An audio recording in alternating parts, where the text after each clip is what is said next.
ਵਾਹਿਗੁਰੂ ਜੀ ਕਾ ਖਾਲਸਾ ਵਾਹਿਗੁਰੂ ਜੀ ਕੀ ਫਤਿਹ।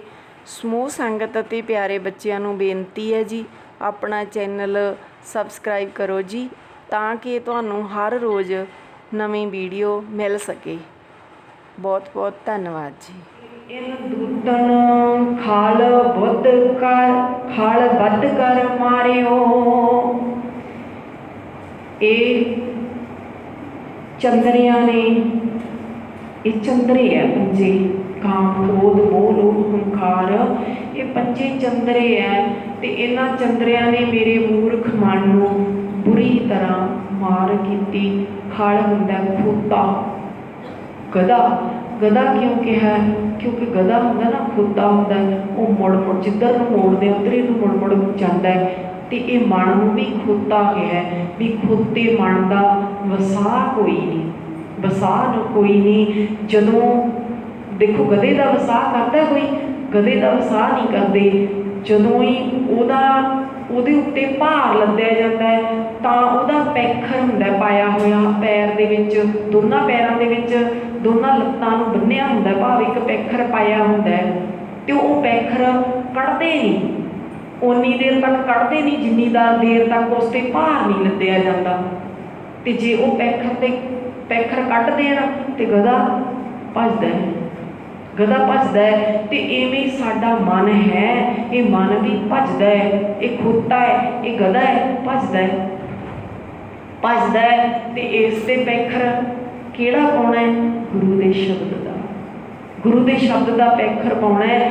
ਨਹੀਂ ਤਾਂ ਇਹਨਾਂ ਦੁੱਖਾਂ ਨੇ, ਪੰਜਾਂ ਨੇ ਮੇਰੇ ਮਨ ਮੂਰਖ ਨੂੰ ਬੁਰੀ ਤਰ੍ਹਾਂ ਮਾਰ ਕੀਤੀ ਹੈ। ਭਾਵੇਂ ਇਸ ਤੋਂ ਤਾਂ ਵੱਡੇ ਵੱਡੇ ਦੇਵਤੇ ਕਹਾਉਣ ਵਾਲੇ ਵੀ ਨਹੀਂ ਬਚੇ, ਦੇਵਤੇ ਕਹਾਉਣ ਵਾਲੇ ਵੀ ਨਹੀਂ ਬਚੇ। ਵੱਡੋ ਨਿਲਾਜ ਅਜੂ ਨਹੀਂ ਹਾਰਿਓ। ਪਰ ਇਹ ਮਨ ਬੜਾ ਬੇਸ਼ਰਮ ਹੈ, ਬੇਸ਼ਰਮ ਹੈ, ਹਜੇ ਵੀ ਵਿਕਾਰਾਂ ਵੱਲੋਂ ਮੁੜਦਾ ਨਹੀਂ। ਕਿੰਨੀਆਂ ਆਪਾਂ ਪਿੰਡਾਂ ਦੀਆਂ ਕਹਾਣੀਆਂ ਸੁਣਦੇ ਹਾਂ, ਕਿੰਨੀਆਂ ਪਿੰਡਾਂ ਦੇ ਵਿੱਚ ਆਮ ਵਾਪਰਦੀਆਂ ਗੱਲਾਂ, ਪਰ ਫਿਰ ਵੀ ਇਸ ਤੋਂ ਕੋਈ ਸਿੱਖਿਆ ਲੈਂਦੇ ਨਹੀਂ। ਭਾਗਾਂ ਵਾਲੇ ਜਿਹੜੇ ਸਿੱਖਿਆ ਲੈ ਲੈਣ ਵੀ ਇਹ ਕੰਮ ਬੁਰਾ ਹੋਇਆ ਤੇ ਅੱਗੇ ਤੋਂ ਮੈਂ ਨਹੀਂ ਕਰਨਾ, ਮੈਂ ਨਹੀਂ ਕਰਨਾ ਇਹ ਕੰਮ। ਜਿਹੜਾ ਹੋ ਗਿਆ, ਅਖਬਾਰਾਂ ਦੇ ਵਿੱਚ ਚਰਚਾ ਬਣ ਗਈ, ਮਾਂ ਪਿਓ ਦੀ ਬੇਇੱਜ਼ਤੀ ਹੋਈ ਹੈ, ਇਹ ਕੰਮ ਮੈਂ ਨਹੀਂ ਕਰਨਾ। ਭਾਗਾਂ ਵਾਲਾ ਜਿਹੜਾ ਕੋਈ ਸਿੱਖਿਆ ਲੈਂਦਾ ਹੈ। ਤੇ ਨਹੀਂ ਤਾਂ ਇਹ ਮਨ ਬੇਸ਼ਰਮ ਇੰਨਾ ਹੋ ਗਿਆ ਕਿ ਵਿਕਾਰਾਂ ਵੱਲੋਂ ਮੁੜਦਾ ਹੀ ਨਹੀਂ, ਵਿਕਾਰਾਂ ਵੱਲੋਂ ਮੁੜਦਾ ਹੀ ਨਹੀਂ, ਹਾਵੀ ਹੋਈ ਰਹਿੰਦੇ ਆ।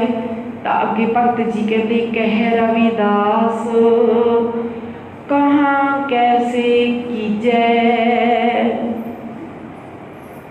ਭਗਤ ਜੀ ਕਹਿੰਦੇ ਮੈਂ ਕਿੱਥੇ ਜਾਵਾਂ, ਹੋਰ ਕਿੱਥੇ ਜਾਵਾਂ, ਹੋਰ ਕੀ ਕਰਾਂ, ਕੀ ਕਰਾਂ, ਕਿੱਥੇ ਜਾਵਾਂ।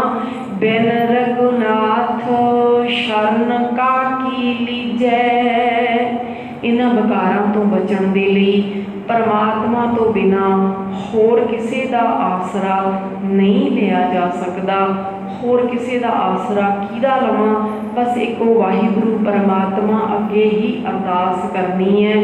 ਕਿਹੜੀ ਅਰਦਾਸ ਕਰਨੀ ਹੈ? ਉਹ ਪੰਜਵੇਂ ਪਾਤਸ਼ਾਹ ਗੁਰੂ ਅਰਜਨ ਸਾਹਿਬ ਜੀ ਮਹਾਰਾਜ ਆਪਣੀ ਬਾਣੀ ਦੇ ਵਿੱਚ ਫਰਮਾਉਂਦੇ ਹੈ। ਕਹਿੰਦੇ ਇਹ ਜੀਵ ਇਕੱਲਾ ਹੈ, ਮਨੁੱਖ ਇਕੱਲਾ ਹੈ, ਤੇ ਮਗਰ ਸ਼ਿਕਾਰੀ ਬਹੁਤੇ ਹੈ। ਜਾਂ ਇਉਂ ਕਹਿ ਲਈਏ ਵੀ ਇਹ ਦੋਖ ਪੰਜ ਹੈ। ਪੰਜ ਹੈ, ਜਿਹੜੇ ਪੰਜਾਂ ਦੀ ਅੱਜ ਗੱਲ ਚੱਲ ਰਹੀ ਨਾ, ਅੱਜ ਦੇ ਸ਼ਬਦ ਵਿੱਚ ਪੰਜਾਂ ਦੀ ਗੱਲ ਚੱਲ ਰਹੀ ਹੈ। ਇਹ ਪੰਜ ਹਾਵੀ ਹੋਏ ਰਹਿੰਦੇ ਹੈ। ਤੇ ਇਹਨਾਂ ਤੋਂ ਕਿਵੇਂ ਖਹਿੜਾ ਛੁਡਾਈਏ? ਰਾਖ ਪਿਤਾ ਪ੍ਰਭ ਮੇਰੇ। ਛੋਟਾ ਜਿਹਾ ਬੱਚਾ ਖੇਡਦਾ ਨਾ, ਬੱਚਾ ਖੇਡਦਾ ਤੇ ਉਹਦੇ ਸਾਥੀ ਵੱਡੇ ਨੇ, ਪੰਜ ਵੱਡੇ ਸਾਥੀ ਨਾਲ ਖੇਡਣ ਵਾਲੇ, ਉਹਨਾਂ ਨਾਲ ਖੇਡਣ ਲੱਗ ਪਿਆ। ਪਰ ਜਦੋਂ ਪੰਜੇ ਉਹਨੂੰ ਸਤਾਉਣ ਲੱਗ ਗਏ ਤੇ ਬੱਚਾ ਕੀ ਕਰਦਾ ਹੈ? ਬੱਚਾ ਕੀ ਕਰਦਾ ਹੈ? ਭੱਜ ਕੇ ਆ ਕੇ ਮਾਂ ਬਾਪ ਦੀ ਗੋਦ ਵਿੱਚ ਵੜਦਾ ਨਾ, ਮਾਂ ਬਾਪ ਦੀ ਗੋਦ ਵਿੱਚ ਵੜਦਾ ਕਿ ਮੈਨੂੰ ਇਹਨਾਂ ਤੋਂ ਬਚਾਓ, ਮੈਨੂੰ ਛੇੜਦੇ ਆ, ਸਤਾਉਂਦੇ ਆ, ਮੈਨੂੰ ਤੰਗ ਕਰਦੇ ਆ, ਬਚਾਓ। ਤੇ ਹੁਣ ਗੁਰੂ ਸਾਹਿਬ ਵੀ ਕਹਿੰਦੇ ਇਹ ਪੰਜ ਸਤਾਉਂਦੇ ਆ ਨਾ ਆਪਾਂ ਨੂੰ, ਪੰਜ ਸਤਾਉਂਦੇ ਆ, ਤੇ ਆਪਾਂ ਵੀ ਗੁਰੂ ਪਿਤਾ ਦੀ ਗੋਦ ਵਿੱਚ ਚੱਲੀਏ। ਗੁਰੂ ਪਿਤਾ ਜੀ ਕੀ ਕਹੀਏ, हे ਮੇਰੇ ਪਿਤਾ ਜੀਓ, हे ਮੇਰੇ ਮਿੱਤਰ ਪਿਤਾ ਜੀਓ, ਕਿਉਂਕਿ ਉਸ ਦਾ ਜਿਹੜਾ ਰਿਸ਼ਤਾ ਹੈ ਨਾ ਗੁਰੂ ਨਾਲ, ਪਰਮਾਤਮਾ ਦੇ ਨਾਲ ਰਿਸ਼ਤਾ ਹੈ, ਉਹ ਵੀ ਕਈ ਤਰ੍ਹਾਂ ਦਾ ਹੈ। ਮਾਤਾ ਪਿਤਾ ਵਾਲਾ ਰਿਸ਼ਤਾ ਵੀ ਹੈ, ਦੋਸਤ ਮਿੱਤਰ ਵਾਲਾ ਰਿਸ਼ਤਾ ਵੀ ਹੈ।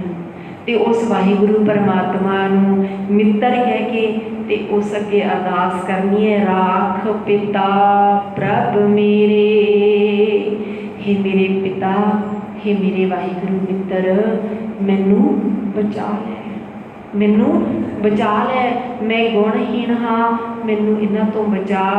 ਮੋਹਿ ਨਿਰਗੁਣ ਸਭ ਗੁਣ ਤੇਰੇ, हे ਵਾਹਿਗੁਰੂ ਜੀ ਮੇਰੇ ਵਿੱਚ ਕੋਈ ਗੁਣ ਨਹੀਂ, ਸਾਰੇ ਗੁਣ ਤੇਰੇ ਹੈ, ਤੇ ਜਿਸ ਤੇ ਮਿਹਰ ਕਰੇ ਤੂੰ ਉਸੇ ਨੂੰ ਇਹ ਮਿਲਦੇ ਹੈ। ਮੈਨੂੰ ਵੀ ਆਪਣੇ ਗੁਣ ਬਖਸ਼ ਤੇ ਔਗਣਾ ਤੋਂ ਬਚਾ, ਔਗਣਾ ਤੋਂ ਬਚਾ। ਵਾਹਿਗੁਰੂ ਜੀ ਮੈਂ ਇਕੱਲਾ, ਇਹ ਪੰਜ ਨੇ, ਮੈਂ ਇਕੱਲਾ ਹੈ, ਇਹ ਪੰਜ ਹੈ, ਤੇ ਪੰਜੇ ਮੈਨੂੰ ਬਹੁਤ ਸਤਾਉਂਦੇ ਹੈ, ਬਾਰੀ ਬਾਰੀ ਬਹੁਤ ਸਤਾਉਂਦੇ ਹੈ, ਹਾਵੀ ਹੋਏ ਰਹਿੰਦੇ ਹੈ। ਪੰਜ ਵਿਖਾਦੀ ਏਕ ਗਰੀਬਾ, ਰਾਖੋ ਰਾਖਣ ਹਾਰੇ। ਪੰਜ ਵਿਖਾਦੀ ਏਕ ਗਰੀਬਾ, हे ਵਾਹਿਗੁਰੂ ਜੀ ਮੈਂ ਤਾਂ ਗਰੀਬ ਹਾਂ, ਕੱਲਾ ਵਿਚਾਰਾ, ਕੱਲਾ ਹਾਂ, ਤੇ ਮੇਰੀ ਸਹਾਇਤਾ ਕਰ। ਇਹ ਮੇਰੇ ਵੈਰੀ ਪੰਜ ਹੈ, ਵੈਰੀ ਪੰਜ ਹੈ, ਪੰਜ ਵਿਖਾਦੀ, ਵਿਖਾਦੀ ਤੇ ਵੈਰੀ, ਇਹ ਪੰਜ ਨੇ। खेद करहें और बहुत संतावै, आयो शरण तुहारे। हे वाहिगुरु जी ये मैनू पंजे बहुत सताउंदे है, बहुत सताउंदे है, मैनू नहीं पता लगता। देखो काम ਜਿਹਦੇ ਵੱਸ ਤੋਂ ਬਾਹਰ ਹੋ ਜਾਵੇ, ਵੱਸ ਤੋਂ ਬਾਹਰ, ਤਾਂ ਪਤਾ ਨਹੀਂ ਕਿਹੜੇ ਖੂਹ ਖਾਤੇ ਵਿੱਚ ਲੈ ਡਿੱਗਦਾ ਹੈ। ਫਿਰ ਨਾ ਆਪ ਦੀ ਇੱਜ਼ਤ ਦਾ ਖਿਆਲ ਰਹਿੰਦਾ ਹੈ, ਤੇ ਨਾ ਮਾਂ ਬਾਪ ਦੀ ਇੱਜ਼ਤ ਦਾ ਖਿਆਲ ਰਹਿੰਦਾ ਹੈ, ਨਾ ਸਮਾਜ ਦਾ ਖਿਆਲ ਰਹਿੰਦਾ ਹੈ। ਹਾਵੀ ਹੋ ਗਿਆ, ਜੀਵਨ ਨਰਕ ਬਣਾ ਦਿੱਤਾ, ਜੀਵਨ ਨਰਕ ਬਣਾ ਦਿੱਤਾ। ਕ੍ਰੋਧ ਹਾਵੀ ਹੋ ਗਿਆ, ਤਾਂ ਕ੍ਰੋਧ ਨੇ ਪਤਾ ਨਹੀਂ ਸਕੇ ਭਰਾ ਦਾ ਹੀ ਭਰਾ ਤੋਂ ਸਿਰ ਪੜਵਾ ਦੇਣਾ ਹੈ। ਕ੍ਰੋਧ ਹੈ ਨਾ, ਹਾਵੀ ਹੋ ਗਿਆ, ਵਸ ਵਿੱਚ ਹੀ ਨਹੀਂ ਰਿਹਾ, ਆਪਣਾ ਆਪਾ ਵਸ ਵਿੱਚ ਨਹੀਂ ਰਿਹਾ। ਕਿੰਨਾ ਕ੍ਰੋਧ ਆਇਆ। ਕ੍ਰੋਧ ਹੀ ਹੁੰਦਾ ਨਾ ਜਦੋਂ ਅਖਬਾਰ ਦੇ ਵਿੱਚ ਆਪਾਂ ਪੜ੍ਹਦੇ ਹਾਂ, ਪਿਓ ਨੇ ਪੁੱਤਰ ਦਾ ਸਿਰ ਵੱਢ ਦਿੱਤਾ, ਪੁੱਤਰ ਨੇ ਪਿਓ ਦਾ ਸਿਰ ਵੱਢ ਦਿੱਤਾ। ਇਹ ਰਿਸ਼ਤਾ ਵੀ ਕਿੰਨਾ ਪਿਆਰਾ ਹੈ, ਕਿੰਨਾ ਪਿਆਰਾ ਰਿਸ਼ਤਾ ਹੈ, ਪਰ ਇਹ ਵੱਢਣ ਤੱਕ ਦੀ ਹਿੰਮਤ ਕਿਵੇਂ ਪਈ? ਕਿਵੇਂ ਪਿਓ ਦਾ ਸਿਰ ਪੁੱਤ ਵੱਢ ਸਕਦਾ? ਨਹੀਂ। ਪੁੱਤ ਦਾ ਸਿਰ ਪਿਓ ਵੱਢ ਸਕਦਾ? ਨਹੀਂ। ਪਰ ਇਹ ਹਿੰਮਤ ਕਿੱਥੋਂ ਆਈ? ਹਿੰਮਤ ਨਹੀਂ ਆਈ, ਇਹ ਕ੍ਰੋਧ ਨੇ ਕੰਮ ਕਰਾ ਦਿੱਤਾ, ਕ੍ਰੋਧ ਨੇ ਕੰਮ ਕਰਾ ਦਿੱਤਾ। ਹਾਵੀ ਹੋ ਗਿਆ, ਹਾਵੀ ਹੋ ਗਿਆ। ਖੇਦ ਕਰਿਆ, ਬਹੁਤ ਸਤਾਉਂਦਾ ਹੈ, ਬਹੁਤ ਸਤਾਉਂਦਾ ਹੈ, ਬਹੁਤ। ਕ੍ਰੋਧ ਨੇ ਕਿੰਨੇ ਘਰ ਪੱਟ ਦਿੱਤੇ, ਕਿੰਨੇ ਕ੍ਰੋਧ ਵਸ ਹੋਇਆ। ਪਤੀ ਪਤਨੀ ਦਾ ਰਿਸ਼ਤਾ ਕਿੰਨਾ ਪਿਆਰਾ ਰਿਸ਼ਤਾ ਹੈ, ਪਰ ਪਤਨੀ ਦੇ ਹੱਥੋਂ ਪਤੀ ਤੇ ਪਤੀ ਦੇ ਹੱਥੋਂ ਪਤਨੀ ਮਾਰੇ ਜਾਂਦੇ ਆ। ਅਖਬਾਰਾਂ 'ਚ ਖਬਰਾਂ ਪੜ੍ਹਦੇ ਆ, ਮਾਰੇ ਜਾਂਦੇ ਆ, ਮਾਰੇ ਜਾਂਦੇ ਆ। ਉਹ ਬਸ ਨਹੀਂ ਰਿਹਾ, ਕ੍ਰੋਧ ਹਾਵੀ ਹੋ ਗਿਆ, ਹੰਕਾਰ ਹਾਵੀ ਹੋ ਗਿਆ, ਤੇ ਹੰਕਾਰ ਬਸ ਆਇਆ। ਕਿੰਨੇ ਗਲਤ ਕਰਮ, ਕਿੰਨੇ ਗਲਤ ਕੰਮ। ਮੋਹ ਹਾਵੀ ਹੋ ਗਿਆ, ਤਾਂ ਮੋਹ ਦੇ ਵਿੱਚ ਠੱਗੀਆਂ ਮਾਰਦਾ ਹੈ। ਮੋਹ ਹਾਵੀ ਹੋ ਗਿਆ, ਆਪਣੇ ਪਰਿਵਾਰਕ ਮੈਂਬਰ ਨਾਲ ਮੋਹ ਹੈ, ਆਪਣੇ ਪੁੱਤਰ ਧੀਆਂ ਨਾਲ ਮੋਹ ਹੈ, ਤੇ ਮੋਹ ਦੇ ਵਿੱਚ ਕੀ ਕਰਦਾ ਹੈ? ਦੂਜੇ ਨਾਲ ਠੱਗੀ, ਦੂਜੇ ਨਾਲ ਠੱਗੀ, ਦੂਜੇ ਨਾਲ ਛਲ ਕਪਟ ਧੋਖਾ। ਮੋਹ ਦੇ ਵਿੱਚ ਆ ਕੇ ਦੂਜੇ ਦੇ ਜੇਬ ਕੱਟਦਾ ਹੈ, ਜੇਬ ਕੱਟਦਾ ਭਾਵ ਆਪਣੀਆਂ ਸਹੂਲਤਾਂ ਚਾਹੀਦੀਆਂ, ਦੂਜੇ ਨਾਲ ਠੱਗੀ ਮਾਰਦਾ ਹੈ। ਉਹ ਮੋਹ ਹਾਵੀ ਹੋ ਗਿਆ, ਨਹੀਂ ਬਸ ਰਿਹਾ, ਨਹੀਂ ਬਸ ਰਿਹਾ। ਹੰਕਾਰ, ਕ੍ਰੋਧ, ਮੋਹ, ਲੋਭ, ਹੰਕਾਰ, ਲੋਭ, ਲਾਲਚ, ਲੋਭ ਵੱਧ ਗਿਆ ਬਸ ਅੰਨਾ ਹੋ ਗਿਆ, ਲਾਲਚ ਇੰਨਾ ਵੱਧ ਗਿਆ, ਅੰਨਾ ਹੋ ਗਿਆ। ਵੱਟਾਂ ਵੱਢ ਦਿੱਤੀਆਂ, ਕਿੰਨੀ ਚੌੜੀ ਪਹੀ ਸੀ, 2-2 ਗੱਡੇ ਲੰਘਦੇ ਸੀ, 2-2 ਗੱਡੀਆਂ ਲੰਘਦੀਆਂ ਸੀ, ਪਰ ਹੁਣ ਦਰਖਤਾਂ ਦੀਆਂ ਜੜ੍ਹਾਂ ਖੁਰਚ ਦਿੱਤੀਆਂ। ਲਾਲਚੀ ਹੈ ਨਾ ਵੀ ਇੱਕ ਹੋਰਾ ਹੋਰ ਨਿਕਲ ਜਾਵੇ, ਇੱਕ ਹੋਰਾ ਹੋਰ ਨਾਲ ਹੋ ਜਾਵੇ, ਇੱਕ ਹੋਰਾ ਹੋਰ ਵੱਧ ਜਾਵੇ। ਇੱਕ ਹੋਰਾ ਕਰਦੇ ਦਰਖਤਾਂ ਦੀਆਂ ਸੜਕਾਂ ਦੀਆਂ ਜੜ੍ਹਾਂ ਖੁਰਚ ਦਿੱਤੀਆਂ। ਲੰਘਦੇ ਆ ਨਾ ਆਪਾਂ ਸਾਰੇ ਸੜਕਾਂ ਉੱਤੋਂ ਦੀ, ਪਈਆਂ ਉੱਤੋਂ ਦੀ, ਦਰਖਤਾਂ ਦੀਆਂ ਜੜ੍ਹਾਂ ਖੁਰਚੀ ਜਾਂਦੇ, ਜੜ੍ਹਾਂ ਤੱਕ ਆ ਗਏ, ਸੜਕ ਤੱਕ ਆ ਗਏ, ਵੱਢ ਲਈ ਅੱਧੀ। ਕਈ ਵਾਰੀ ਦੇਖਦੇ ਆ ਉਹ ਠੱਡੇ ਜੇ ਸਰਕਾਰ ਦੇ ਲਾਏ ਹੁੰਦੇ ਕਿੰਨੀ ਦੂਰ ਤੱਕ ਹੁੰਦੇ ਆ, ਤੇ ਜ਼ਮੀਨ ਵਾਹੁੰਦੇ ਓਰੇ ਵਧਾਉਂਦੇ ਕਿੱਥੋਂ ਤੱਕ ਆ ਗਏ। ਲਾਲਚ ਹੈ ਨਾ। ਤਾਂ ਸਤਿਗੁਰੂ ਜੀ ਕਹਿੰਦੇ ਲਾਲਚ ਛੋਡੋ ਅੰਧਿਓ, ਲਾਲਚ ਦੁੱਖ ਭਾਰੀ। ਇਹ ਬੜਾ ਭਾਰੀ ਦੁੱਖ ਹੈ, ਇਹਨੂੰ ਛੱਡ ਦਿਓ। ਇਹ ਬੱਸ ਦੇ ਵਿੱਚ ਰਹਿੰਦਾ ਹੀ ਨਹੀਂ, ਬੱਸੋਂ ਬਾਹਰ ਹੋ ਜਾਂਦਾ ਹੈ, ਮਨ ਪਤਾ ਹੀ ਨਹੀਂ ਲੱਗਦਾ ਵੀ ਲਾਲਚ ਕਰਨਾ ਹੈ। ਲਾਲਚ ਦੇ ਵਿੱਚ ਪਰਾਇਆ ਹੱਕ ਮਾਰਦਾ ਹੈ। ਹੱਕ ਪਰਾਇਆ ਨਾਨਕਾ, ਉਸ ਸੂਅਰ ਉਸ ਗਾਏ, ਗੁਰ ਪੀਰ ਹਾਮਾ ਤਾਂ ਭਰੈ, ਜਾ ਮੁਰਦਾਰ ਨਾ ਖਾਏ। ਪਰਾਇਆ ਹੱਕ ਮੁਰਦਾ ਖਾਣ ਦੇ ਬਰਾਬਰ ਹੈ। ਜੇ ਹੁਣ ਕਿਸੇ ਨੂੰ ਕਹਿ ਦਈਏ ਵੀ ਤੂੰ ਤਾਂ ਮੁਰਦੇ ਖਾਨਾ, ਇੰਨਾ ਗੰਦਾ ਬੰਦਾ ਮੁਰਦੇ ਖਾਨਾ, ਕਿੰਨਾ ਔਖਾ ਲੱਗਦਾ ਨਾ ਗੱਲ ਕਹਿਣੀ। ਪਰ ਸੱਚਮੁੱਚ ਮੁਰਦਾ ਖਾਣ ਦੇ ਬਰਾਬਰ ਹੈ ਜੇ ਪਰਾਇਆ ਹੱਕ ਮਾਰਦੇ ਆ, ਪਰਾਇਆ ਹੱਕ ਖਾਂਦੇ ਆ, ਤੇ ਮੁਰਦਾ ਖਾਣ ਦੇ ਬਰਾਬਰ ਹੈ। ਪਰ ਇਹ ਪੰਜੇ ਬਸ ਵਿੱਚ ਕਰਨ ਦੇ ਲਈ ਇੱਕ ਅਰਦਾਸ ਬੇਨਤੀ ਜੋੜੜੀ ਹੋਈ ਹੈ। ਖੇਦ ਕਰੇ ਔਰ ਬਹੁਤ ਸੰਤਾਵੈ, ਆਇਓ ਸ਼ਰਨ ਤੁਹਾਰੇ। ਹੇ ਵਾਹਿਗੁਰੂ ਜੀ, ਇਹ ਮੈਨੂੰ ਬਹੁਤ ਸਤਾਉਂਦੇ ਹੈ, ਬਹੁਤ ਦੁਖੀ ਕਰਦੇ ਹੈ, ਤੇ ਮੈਂ ਤੇਰੀ ਸ਼ਰਨ ਦੇ ਵਿੱਚ ਆਇਆ ਹਾਂ, ਮੇਰੀ ਸਹਾਇਤਾ ਕਰ। ਕਰ ਕਰ ਹਾਰਿਓ ਅਨਕ ਬਹੁ ਭਾਂਤੀ, ਛੋੜੈ ਕਤਹੂ ਨਾਹੀ। ਹੇ ਪਿਤਾ ਵਾਹਿਗੁਰੂ ਜੀਓ, ਇਹਨਾਂ ਪੰਜਾਂ ਵਖਾਦੀਆਂ ਤੋਂ ਬਚਣ ਦੇ ਲਈ ਮੈਂ ਅਨੇਕ ਤਰੀਕਿਆਂ ਦੇ ਨਾਲ, ਅਨੇਕਾਂ ਕਿਸਮਾਂ ਦੇ ਨਾਲ ਯਤਨ ਕੀਤੇ ਹੈ। ਯਤਨ ਕਰ ਕਰਕੇ ਥੱਕ ਗਿਆ ਵੀ ਮੈਂ ਇਹਨਾਂ ਤੋਂ ਬਚ ਜਾਵਾਂ। ਯੋਗ ਸਾਧਨ ਅਪਣਾਏ, ਵਰਤ ਰੱਖੇ, ਬਹੁਤ ਤਰ੍ਹਾਂ ਦੇ ਸੰਜਮ ਕੀਤੇ, ਪਰ ਥੱਕ ਗਿਆ, ਕੋਈ ਫਰਕ ਨਹੀਂ। ਇਸੇ ਕਰਕੇ ਮੈਂ ਇਹਨਾਂ ਦੀ ਖਲਾਸੀ ਚਾਹੁੰਦਾ ਹਾਂ। ਵਾਹਿਗੁਰੂ ਜੀ, ਤੇਰੀ ਸ਼ਰਨ ਵਿੱਚ ਆਇਆ ਹਾਂ। ਮੇਰੀ ਖਲਾਸੀ ਇਹ ਯਤਨਾਂ ਦੇ ਕਰਕੇ ਨਹੀਂ ਹੋਈ, ਕਰਮ ਕਾਂਡ ਕਰਕੇ ਨਹੀਂ ਹੋਈ। ਜੇ ਕੋਈ ਕਵੇ ਵੀ ਮੈਨੂੰ ਪੰਜਾਂ ਤੋਂ ਨਾਰੀਅਲ ਬਚਾ ਲੂਗਾ, ਤਾਰ ਦੇਵਾਂ, ਨਹੀਂ ਭਾਈ, ਨਾਰੀਅਲ ਤਾਰਨ ਦੇ ਨਾਲ ਕੁਝ ਨਹੀਂ ਹੋਣਾ। ਜੇ ਕੋਈ ਕਵੇ ਅੱਗ ਵਿੱਚ ਇੰਨੀਆਂ ਚੀਜ਼ਾਂ ਸੁੱਟ ਦੇਵਾਂ ਤਾਂ ਇਹਨਾਂ ਤੋਂ ਬਚ ਜਾਵਾਂਗਾ, ਨਹੀਂ ਬਚ ਸਕਦਾ। ਗੁਰੂ ਦੇ ਸ਼ਬਦ ਨੇ ਸੋਝੀ ਦੇਣੀ ਹੈ, ਗੁਰੂ ਦੇ ਸ਼ਬਦ ਨੇ ਦੱਸਣਾ ਭਾਈ, ਪਰਾਇਆ ਹੱਕ ਨਹੀਂ ਮਾਰਨਾ, ਇਹ ਮੁਰਦਾ ਖਾਣ ਦੇ ਬਰਾਬਰ ਹੈ। ਕਿਸੇ ਗੁਰੂ ਪੀਰ ਨੇ ਹਾਮੀ ਨਹੀਂ ਭਰਨੀ, ਭਾਵ ਗੁਰੂ ਦੇ ਸ਼ਬਦ ਨੇ ਸੋਝੀ ਦੇਣੀ ਹੈ ਵੀ ਪਰਾਇਆ ਹੱਕ ਨਹੀਂ ਮਾਰਨਾ। ਜਿਹਦੇ ਤੇ ਤੇਰਾ ਹੱਕ ਨਹੀਂ, ਉਹਦੇ ਤੇ ਝਾਕ ਨਾ ਰੱਖ ਵੀ ਇਹ ਮੇਰਾ ਹੋ ਜਾਵੇ।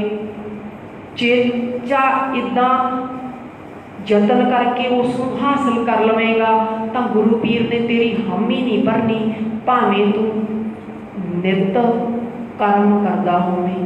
ਨਿਤ ਕਰਮ ਕਿਹੜਾ ਵੀ ਨਿਤ ਕਹਿੰਦਾ ਮੂੰਹ ਤੋਂ ਉੱਤੋਂ ਕਹਿੰਦਾ ਹੋਵੇਗਾ ਵੀ ਮੇਰੀ ਉਹ ਕਰੇ, ਨਹੀਂ। ਗੁਰੂ ਦੇ ਸ਼ਬਦ ਦੁਆਰਾ ਸੋਝੀ ਹੁੰਦੀ, ਬਸ ਪਰਾਇਆ ਹੱਕ ਨਹੀਂ ਮਾਰਨਾ ਤਾਂ ਨਹੀਂ ਮਾਰਨਾ। ਸੋਝੀ ਗੁਰੂ ਦੇ ਸ਼ਬਦ ਨੇ ਦੇਣੀ ਹੈ ਤੇ ਇਹਦੇ ਪਿੱਛੇ ਲੱਗਣਾ ਹੈ, ਗੁਰੂ ਦੇ ਪਿੱਛੇ ਲੱਗਣਾ ਹੈ। ਗੁਰਸਿੱਖ ਮੀਤ ਚੱਲੋ ਗੁਰ ਚਾਲੀ, ਗੁਰ ਪੀਰ ਹਾਮਾ ਤਾਂ ਭਰੈ, ਜਾ ਮੁਰਦਾਰ ਨਾ ਖਾਏ।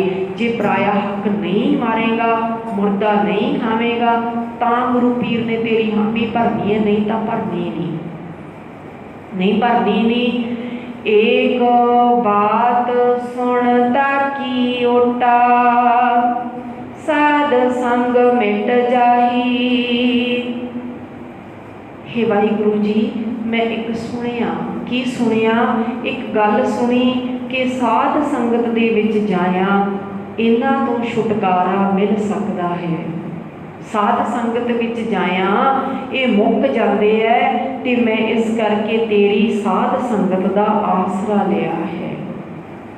वाहिगुरु जी, इक्को ही टिकाणा है, इक्को ही थां है जिथे इन्हां तो खलासी पाई जा सकती है, इन्हां पंजां तो छुटकारा पाया जा सकता है साध संगत विच। ते इसे करके मैं साध संगत का आसरा लिया है। गुरु जी कहते कर किरपा संत मिले, मोहे तिन ते धीरज पाया। हे वाहिगुरु जी, साध संगत दे विच किरपा करके मैनू तेरे संत जन मिल पे, तेरे संत जन साध संगत विच मिल पे, ते उन्होंने मैनू हौसला दिता। की हौसला दिता? भाव उन्होंने मैनू ये गुण ग्रहण करने नूं मिलिया कि इत्थे आया ये सब बैरी नाश हो जाते हैं, भज जाते हैं, इन्हां दा रूप बदल जाता है, रूप बदल जाता है। पहला काम हावी होया खूह खाते वाल लैके जाता है, तो फिर ये कामना दे विच ऐसी कामना विच बदल जाता है कि ये कामना होती है कि मैनू आ सोची आ गई तो दूजे नूं भी आ जावे, दूजे नूं भी आ जावे। क्रोध है जिहड़ा ये भी बदल जाता है, ये वीर रस दे विच आ जाता है। ये फिर किसी गरीब दी, किसी दी जिन्हों लोड़ है ना उहदी सहायता लई वीर रस उभरदा है ते जालम नूं ललकारदा है। ये वीर रस बन जाता है क्रोध तो। लोभ, पहला लोभ सी भी अपनियां, लालच सी अपनियां तजौरियां भरन दा, ते हुण लोभ काहदा हो गया, हुण लालच काहदा हो गया कि मैं वध तो वध संगत करां। हुण लालच हो गया मैं नाम जपां, हुण लालच हो गया मैं अमृत वेले की संभाल करां, हुण लालच हो गया कि मैं दूजियां नूं भी दस देवां, दूजियां नूं भी दस देवां। लालच चंगे पासे वल हो गया, चंगे बाणी पढ़ लवां, ये लालच हो गया। भाव इसका रूप बदल गया। साध संगत विच आया, ये मारे उवें नहीं मरदे भी बस खत्म भी नहीं होंदे, इन्हां दा रूप बदल जाता है, रूप बदल जाता है। तो फिर इत्थे संत जनां दे विच मैनूं ये हौसला मिलिया, संती मंत दियो मोहे, निरभौ गुर का शब्द कमाया। संतां ने, संत जनां ने फिर वो मैनू इन्हां पंजां बखादियां तो निडर करने वाला उपदेश दे दिता। गुरु संत ने ये मंत्र, ये उपदेश दे दिता कि इन्हां पंजां तो किवें निडर होके बचना है। तो गुरु के शब्द नाल अपने, जदों गुरु के शब्द नूं अपने जीवन विच धारिया तां इन्हां तो निडर होके इन्हां तो जित प्राप्त की। गुरु साहब कहते जीत लए ओए पंच बखादी, जिहड़े पंच बखादी सी वो जित ले, जीत ले ओए महाबखादी। महाबखादी का भाव जिहड़े औखे सीगे ते सारा जीवन सताउंदे सी, बड़ा सताउंदे सी, वो गुरु की आत्मिक अडोलता देण वाली ते सुख देण वाली बाणी की बरकत दे नाल ये पंजे बखादी, पंजे झगड़ालू, पंजे बैरी जित लए। कादे करके जिते जी? गुरु के उपदेश द्वारा, गुरु के उपदेश द्वारा ये पंजां ते जित हासिल की। जीत लए ओए महा बेखादी, सहज सुहेली बाणी।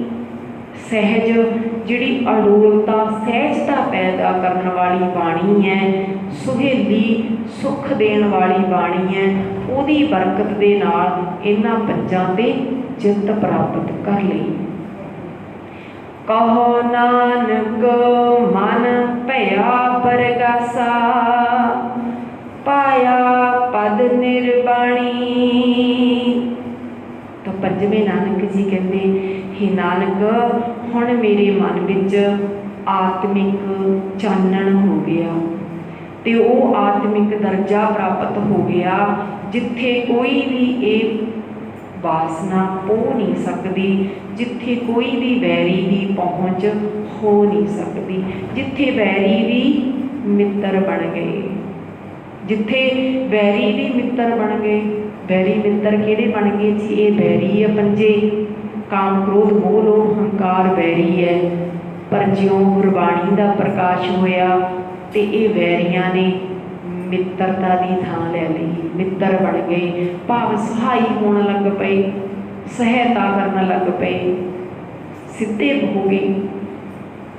ਕਿਉਂਕਿ ਗੁਰੂ ਦਾ ਸ਼ਬਦ ਐਸਾ ਚਾਨਣ ਹੈ, ਐਸਾ ਦੀਪਕ ਹੈ ਜਿਹੜਾ ਅੰਦਰੇ ਹੀ ਉਹ ਗੁਣਾਂ ਦੀ ਸੋਝੀ ਕਰਵਾ ਦਿੰਦਾ ਹੈ, ਅੰਦਰੇ ਹੀ ਉਹ ਉਲਟੇ ਹੋਏ ਦਿਖਾ ਦਿੰਦਾ ਹੈ। ਸਤਿਗੁਰ ਸ਼ਬਦ ਉਜਾਰੋ ਦੀਪਾ, ਗੁਰੂ ਦਾ ਸ਼ਬਦ ਹੈ ਜਿਹੜਾ ਉਹ ਐਸਾ ਚਾਨਣ ਵਾਲਾ, ਐਸਾ ਪ੍ਰਕਾਸ਼ਮਈ ਦੀਵਾ ਹੈ। ਸਤਿਗੁਰ ਸ਼ਬਦ ਉਜਾਰੋ ਦੀਪਾ, ਸਤਿਗੁਰੂ ਦਾ ਸ਼ਬਦ ਐਸੀ ਚਾਨਣ ਵਾਲਾ ਦੀਵਾ ਹੈ ਨਾ ਜਿਹੜਾ ਉਹ ਜਦੋਂ ਅੰਦਰ ਜਗਦਾ ਹੈ ਫਿਰ ਅੰਦਰ ਅਗਿਆਨਤਾ ਦਾ ਹਨੇਰਾ ਦੂਰ ਹੋ ਜਾਂਦਾ ਹੈ, ਫਿਰ ਅੰਦਰ ਉਹ ਰਤਨ, ਉਹ ਹੀਰੇ, ਗੁਰੂ ਦੇ ਗੁਣ ਪ੍ਰਗਟ ਹੁੰਦੇ ਆ। ਬਿਨ ਸਿਓ ਅੰਧਕਾਰ ਤਹਿ ਮੰਦਰ, ਰਤਨ ਕੋਠੜੀ ਖੁੱਲੀ ਅਨੂਪਾ। ਸਤਿਗੁਰੂ ਜੀ ਕਹਿੰਦੇ ਬਿਨ ਸਿਓ ਅੰਧਕਾਰ ਤਹਿ ਮੰਦਰ, ਜਿਹੜਾ ਅੰਦਰ ਹਨੇਰਾ ਸੀ, ਹਨੇਰੇ ਕਰਕੇ ਇਹ ਵੈਰੀ ਸੀ। ਵੈਰੀ ਕਿਉਂ ਸੀ? ਕਿਉਂਕਿ ਹਨੇਰਾ ਸੀ, ਅਗਿਆਨਤਾ ਜਿਹੜੀ ਉਹ ਵੈਰੀ ਹੋਈ ਹੈ। ਸਭ ਤੋਂ ਵੱਡਾ ਵੈਰੀ ਕੀ ਹੈ? ਅਗਿਆਨਤਾ। ਤੇ ਜਦੋਂ ਗਿਆਨ ਆ ਗਿਆ ਫਿਰ ਉਹ ਵੈਰੀ ਵੀ ਮਿੱਤਰ ਬਣ ਗਏ। ਬਿਨ ਸਿਓ ਅੰਧਕਾਰ ਤਹਿ ਮੰਦਰ, ਤੇਰੇ ਮਨ ਮੰਦਰ ਦੇ ਵਿੱਚੋਂ ਅਗਿਆਨਤਾ ਦਾ ਹਨੇਰਾ ਦੂਰ ਹੋ ਕੇ ਫਿਰ ਗਿਆਨ ਦਾ ਪ੍ਰਕਾਸ਼ ਹੋ ਗਿਆ। ਜਦੋਂ ਰਤਨ ਕੋਠੜੀ ਖੁੱਲੀ ਅਨੂਪਾ, ਫਿਰ ਉਹ ਐਸੀ ਅਨੂਪ, ਐਸੇ ਸੋਹਣੇ ਗੁਣ ਤੇਰੇ ਅੰਦਰੋਂ ਹੀ ਪ੍ਰਗਟ ਹੋ ਜਾਣੇ ਹੈ। ਤੇਰੇ ਅੰਦਰ ਸਭ ਕੁਝ ਗੁਰੂ ਨੇ, ਪਰਮਾਤਮਾ ਨੇ ਰੱਖਿਆ ਹੋਇਆ ਹੈ। ਜੋ ਬ੍ਰਹਮੰਡੇ ਸੋਈ ਪਿੰਡੇ, ਜੋ ਖੋਜੈ ਸੋ ਪਾਵੈ। ਜੋ ਬ੍ਰਹਮੰਡ ਦੇ ਵਿੱਚ ਨਾ ਉਹ ਤੇਰੇ ਅੰਦਰ ਵੀ ਪਰਮਾਤਮਾ ਨੇ ਰੱਖਿਆ ਹੋਇਆ ਹੈ, ਪਰ ਇਸ ਨੂੰ ਖੋਜਣ ਦੀ ਗੱਲ ਕੀਤੀ ਹੈ। ਬੰਦੇ ਖੋਜ ਦਿਲ ਹਰ ਰੋਜ਼, ਨਾ ਫਿਰ ਪਰੇਸ਼ਾਨੀ ਮਾਹੀ। ਹਰ ਰੋਜ਼ ਆਪਣੇ ਆਪੇ ਦੀ ਖੋਜ ਕਰਨੀ ਹੈ, ਆਪਣੇ ਆਪੇ ਦੀ ਖੋਜ ਕਰਦੇ ਹਾਂ, ਆਪਣੇ ਅੰਦਰੋਂ ਔਗਣ ਕੱਢਣੇ ਹੈ, ਔਗਣ ਵੈਰੀ ਕੱਢਣੇ ਹੈ, ਮਾਰਨੇ ਹੈ, ਮੁਕਾਉਣੇ ਹੈ। ਤਾਂ ਹੀ ਕਿਹਾ ਨਾ, ਖਾਲਸਾ ਸੋ ਜੋ ਕਰੇ ਨਿਤ ਜੰਗ। ਗੁਰੂ ਸਾਹਿਬ ਦੀ ਬਾਣੀ ਆਉਂਦੀ ਨਾ, ਖਾਲਸਾ ਸੋ ਜੋ ਕਰੇ ਨਿਤ ਜੰਗ। ਕਿਹੜੀ ਜੰਗ ਕਰਨੀ ਹੈ? ਨਿਤ। ਨਿਤ ਕਿਹੜੀ ਜੰਗ ਕਰਨੀ ਹੈ? ਆਹ ਜੰਗ ਕਰਨੀ, ਇਹਨਾਂ ਵੈਰੀਆਂ ਦੇ ਨਾਲ ਜੰਗ ਕਰਨੀ ਹੈ। ਇੱਕ ਤੇ ਜੰਗ ਹੁੰਦੀ ਹੈ ਨਾ ਬਾਰਡਰ ਤੇ, ਜੇ ਬਾਰਡਰ ਤੇ ਹੁਣ ਵੀ ਖਤਰਾ ਜੰਗ ਸੁਣਦੇ ਆ ਨਾ, ਸਾਰੇ ਖਬਰਾਂ ਮੀਡੀਆ ਤੋਂ ਸਾਰੇ ਸੁਣਦੇ ਆ, ਸਾਰੇ ਸਟੇਟਾਂ ਜਾਣਦੇ ਆ ਕਿ ਹੁਣ 4 ਆਪਣੇ ਪੰਜਾਬ ਦੇ ਨੌਜਵਾਨ ਸਿੱਖ ਸ਼ਹੀਦ ਹੋਏ ਹੈ। 20 ਜਿਹੜੇ ਨੌਜਵਾਨ ਭਾਰਤੀ 20 ਨੌਜਵਾਨ ਸ਼ਹੀਦ ਹੋਏ ਹੈ। ਚੀਨ ਨੇ ਹਮਲਾ ਕੀਤਾ ਤੇ ਉਹਦੇ ਤੋਂ ਇੱਕ ਗੱਲ ਯਾਦ ਆਈ ਕਿ ਉਹਨਾਂ ਦੇ ਵਿੱਚ ਇੱਕ ਸਿੱਖ ਨੌਜਵਾਨ ਜਿਸ ਨੇ ਬਿਆਨ ਦਿੱਤਾ, ਸੋਸ਼ਲ ਮੀਡੀਆ 'ਤੇ ਤੁਸੀਂ ਵੀ ਸੁਣਿਆ ਹੋਵੇਗਾ ਕਿ ਉਸ ਨੇ, ਉਹਨਾਂ ਕੋਲੇ ਹੁਣ ਕੋਈ ਹਥਿਆਰ ਤੇ ਹੈ ਨਹੀਂ ਸੀ, ਕਹਿੰਦੇ ਹਥਿਆਰ ਨਹੀਂ ਸੀ। ਚੀਨ ਵਾਲਿਆਂ ਕੋਲੇ ਰਾੜ ਡੰਡੇ ਵਗੈਰਾ ਸੀ। ਤੇ ਇੱਕ ਸਿੱਖ ਨੌਜਵਾਨ ਜਿਸ ਨੇ ਬਿਆਨ ਦਿੱਤਾ ਕਿ ਮੇਰੇ ਗੁਰੂ ਸਾਹਿਬ ਦੀ ਬਖਸ਼ੀ ਹੋਈ ਸ੍ਰੀ ਸਾਹਿਬ ਪਾਈ ਹੋਈ ਸੀ ਤੇ ਮੈਂ ਉਸ ਸ੍ਰੀ ਸਾਹਿਬ ਦੇ ਨਾਲ ਮੁਕਾਬਲਾ ਕਰਕੇ ਆਪਣੀ ਜਾਨ ਬਚਾਈ ਹੈ। ਤੇ ਇਹ ਜੰਗ ਕਿਹੜੀ ਕਰਨੀ ਹੈ? ਆਹ ਬੈਰੀਆਂ ਦੇ ਨਾਲ ਜੰਗ ਕਰਨੀ ਹੈ। ਕਾਮ ਕ੍ਰੋਧ ਮੋਹ ਲੋਭ ਹੰਕਾਰ ਦੀ ਅੱਜ ਗੱਲ ਚੱਲੀ ਹੈ। ਇਹਨਾਂ ਬੈਰੀਆਂ ਤੇ ਨਿੱਤ ਜੰਗ ਕਰਨੀ ਹੈ। ਕਿਹੜੇ ਹਥਿਆਰ ਦੇ ਨਾਲ ਕਰਨੀ ਹੈ? ਗੁਰੂ ਦੇ ਸ਼ਬਦ ਰੂਪੀ ਹਥਿਆਰ ਦੇ ਨਾਲ ਇਹਨਾਂ ਵੈਰੀਆਂ ਤੇ ਜਿੱਤ ਪ੍ਰਾਪਤ ਕਰਨੀ ਹੈ। ਸ਼ਬਦ ਰੂਪੀ ਹਥਿਆਰ ਦੇ ਨਾਲ, ਸ਼ਬਦ ਰੂਪੀ ਹਥਿਆਰ ਦੇ ਨਾਲ ਜਿੱਤ ਪ੍ਰਾਪਤ ਕਰਨੀ ਹੈ। ਤੇ ਕੀਤੀ ਗੁਰੂ ਸਾਹਿਬ ਨਾਲ ਜੁੜ ਕੇ।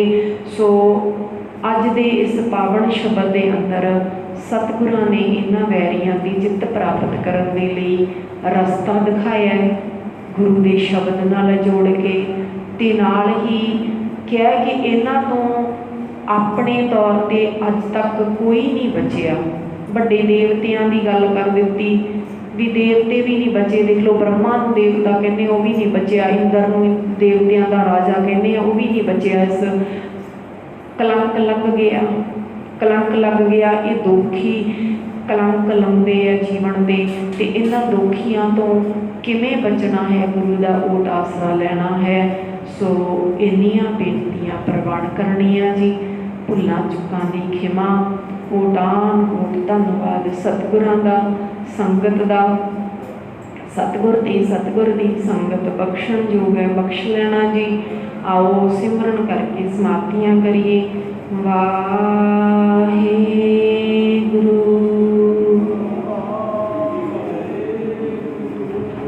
ਵਾਹਿਗੁਰੂ